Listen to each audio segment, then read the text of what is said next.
This is the all-new 2022 Nissan Frontier Crew Cab 4x4 PRO-4X. It is Nissan's latest mid-sized pickup truck, and its competition is the Tacoma, the Ranger, the Canyon, the Colorado, and the Gladiator. I have some really good news to begin with. This Frontier has a great 3.8-liter V6 under the hood. It makes 310 horsepower and 281 pound-feet of torque, and it's made it to a very smooth 9-speed automatic transmission with a 2-speed transfer case and an electronically rear-locking differential. Being the PRO-4X model, it comes with skid plates underneath and bright lava red tow hooks. And speaking of towing, it can tow up to 6,260 pounds and haul another 1,230. It also has a tow mode, which tells the gearbox to stay in a lower gear and possibly enhances the stability control to handle a trailer. The bed is 59.5 inches long, so it's very usable for the size of the truck, and it has tow hooks around and places to put tow hooks and a 120-volt plug. It has front double wishbone suspension and leaf springs at the back. And yes, in case you're wondering, this is a proper truck. It's a body-on-frame chassis. It comes with 265/70 R17 tires and Bilstein off-road performance shock absorbers. On tarmac, it's really nice to drive. It's very smooth. It goes straight. On the highway, I think the Ranger is still a little bit better because it's like smoother. It's like feels more like an SUV, but this one is a good second. I mean, it's better than the Tacoma and everybody else on the road. So if you do a lot of highway driving, well, actually fuel economy will be a problem, but we'll get to that. Around corners, it's predictable and progressive, so no scary stuff at all, and the steering feels pretty good. The brake pedal feels nice as well. Off-road, it can take a beating. At least it feels rugged enough to remove the guilt from the driver. And for more hardcore situations, the 4-low mode and the rear locking differential and the respectable angles will make it really competitive. Before we talk about interior and tech stuff, I did get a good 0 to 100 km/h launch yesterday, which it wasn't snowing. So here's how that went.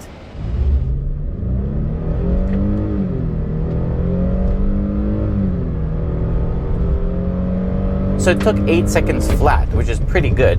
And the very impressive thing was that in 2 high mode, it had really good grip, like traction on the launch was excellent. The only issue regarding performance is on the highway, especially going uphill, you do feel the lack of torque a little bit. So when you try to give it some more power, it very easily downshifts and, it likes to rev towards the red line. So despite having many more gears over the Tacoma, it acts exactly like the Tacoma. So it's very easy to make it kick down. Even the cruise control does it all the time. Does it bother me? No. Was I expecting a little bit better? Maybe. Overall though, this engine, especially when you rev it hard, it really pulls. Design-wise, I have to say the exterior is really good looking with its LED lights. I really like it overall, and in this color, it looks really cool. Inside, the design is pretty cool, nothing too daring, but definitely a nice interior featuring mostly rugged materials and good fit and finish. A few complaints is that there's no telescopic steering adjustment just for height, which kind of sucks. And also these buttons here on the left-hand side, they're very difficult to see and use. Like they're literally hidden. You have to stop, perhaps open the door and then look at them. But that's pretty much it. You get a moonroof, wireless charging, USB ports, and a decent infotainment system. However, it wasn't very reliable using Apple CarPlay. It froze on us a couple of times, and then when we tried to reconnect, it wouldn't. It was a little bit of a pain, but overall, it's not terrible, but definitely not the best. The sound system, however, is made by Fender, and it sounds amazing.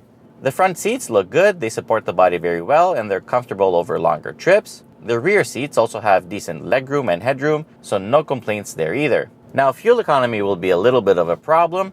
Our average was 13.5 liters per 100 kilometers, and that was with quite a lot of highway. We tried to bring that number down. It's just next to impossible. We saw 12.9 at some point, but then, an uphill part came, it kicked down, and boom, 13.5 again. So that's pretty much a very realistic number. That's what you need to expect. A Ranger would be a little bit better.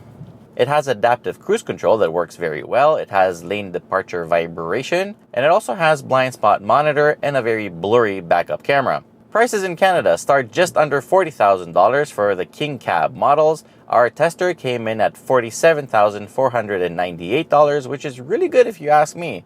bringing great value for money and a truck that's no longer the least desirable one in the segment. I think the Frontier will do very well for sure. It definitely puts Nissan back on the map.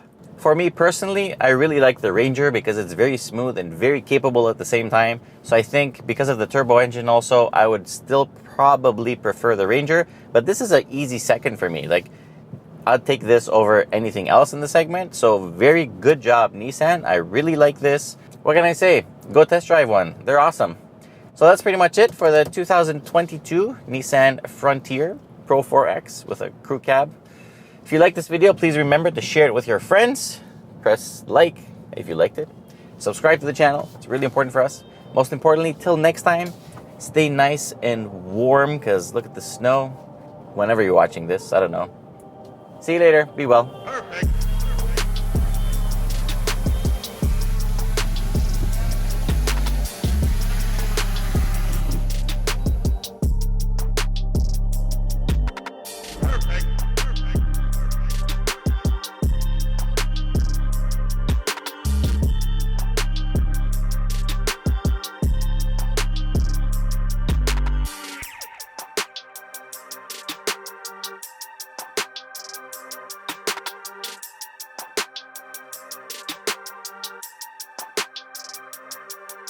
Perfect.